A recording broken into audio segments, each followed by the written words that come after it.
এই ছোট ছোট টিপস গুলো। চিংড়ি মাছ এভাবে পরিষ্কার করা খুবই সহজ এবং দ্রুত হয়।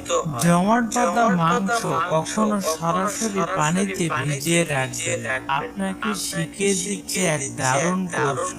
3 মিনিটে মাংস গলিয়ে নিন। কিছু লবণ এবং 50 মিলিলিটার সাদা ভিনেগার এবং সামান্য গরম পানিতে 3 মিনিট ভিজিয়ে রাখুন। এভাবে গলানো মাংস নতুন কেনা মাংসের চেয়েও সুস্বাদু হবে।